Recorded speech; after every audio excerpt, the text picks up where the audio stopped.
Quels seront les médicaments à éviter en 2025 ? Comme à chaque fin d'année, la revue Prescrire publie son bilan des médicaments à écarter l'année suivante. Pour l'année 2025, on note un total de 106 médicaments qui présentent une balance bénéfice-risque peu favorable. Mais quels sont-ils et comment les remplacer ? Bonjour à toutes et à tous, je suis Mélissa Lepoureau et cette semaine, dans Futura Santé, on va faire le tour des médicaments à bannir en 2025. La liste noire de Prescrire est tombée et elle présente 106 médicaments dont 88 sont commercialisés en France, parfois depuis des décennies. S'ils font partie de cette liste, c'est parce que les risques pour les patients qui les prennent sont trop élevés. Ces médicaments peuvent présenter des effets indésirables trop importants par rapport à ce qu'ils sont censés traiter. D'autres de ces médicaments, quant à eux, ne montrent pas vraiment d'effets cliniques. Un peu comme des placebos, leur usage paraît donc inutile.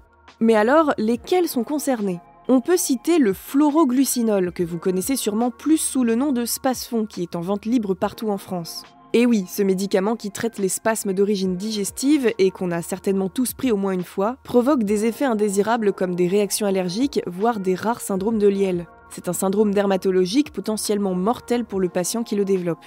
En plus, son efficacité reste à prouver. On considère que pour les troubles intestinaux ou les douleurs gynécologiques ou de règles, elle ne dépasserait pas l'efficacité d'un placebo. C'est dommage pour un médicament qui est conseillé justement pour ce genre de maux. La Belgique et l'Italie ont d'ailleurs arrêté sa mise sur le marché depuis 2010. Il n'est en fait commercialisé qu'en France. Il en est de même pour certaines argiles médicamenteuses comme la diosmectite ou l'hydrotalcite. Ces deux-là, qui sont plus connus sous les noms respectifs de smecta et renier-lico, comportent une pollution naturelle au plomb qui peut être dangereux d'un point de vue neurologique.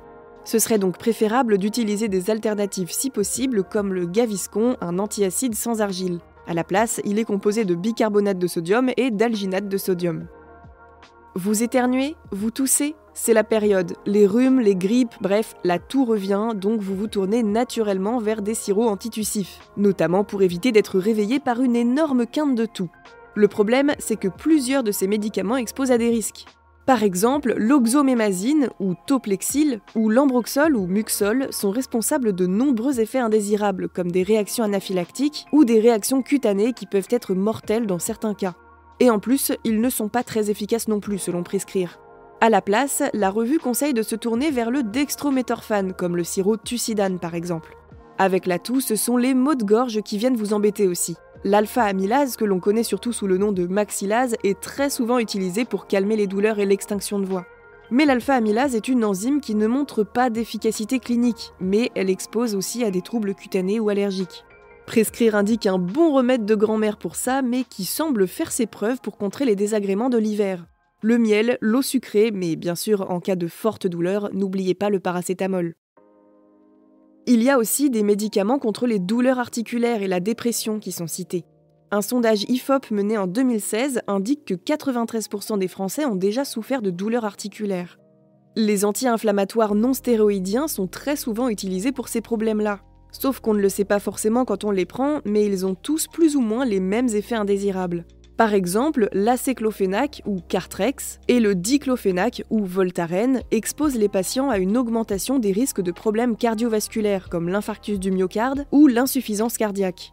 Les médicaments myorelaxants comme le Miorel semblent être une bonne option du coup. Sauf que non, parce que non seulement certains d'entre eux ne dépassent pas l'efficacité du placebo, mais d'autres comme le méthocarbamol ou l'Humirax provoquent des troubles digestifs et cutanés. Prescrire conseille donc de se tourner vers le paracétamol, l'ibuprofène ou encore la naproxène en cas de forte douleur. Enfin, dans cette liste noire, Prescrire alerte sur certains médicaments utilisés par des patients pour la dépression. On peut par exemple trouver l'agomélatine ou Valdoxan, qui expose les patients à des risques d'hépatite, de pancréatite, de problèmes cutanés mais aussi d'accès d'agressivité. Bon, je ne vais pas vous détailler la liste entière parce que comme on l'a vu, il y a plus d'une centaine de médicaments concernés. Mais la liste est tout à fait accessible sur le net, vous n'aurez aucun mal à la trouver si vous voulez davantage d'informations. Avant de nous quitter, je vous rappelle qu'il est important d'éviter l'automédication. En cas de besoin, ou dans notre cas, en cas de doute sur un médicament, il vaut mieux se tourner vers un professionnel de santé qui saura vous aiguiller au mieux. C'est tout pour cet épisode de Futura Santé. Si ce podcast vous plaît, pensez à lui laisser une note et un commentaire et n'hésitez pas à le partager autour de vous. Cette semaine, je vous recommande notre dernier épisode de Futura Innovation, dans lequel Adèle Njaki et Thibaut Coldron vous disent tout sur les jouets recyclés. Pour le reste, je vous souhaite une excellente journée ou une très bonne soirée, prenez soin de vous et je vous dis à la prochaine dans Futura Santé.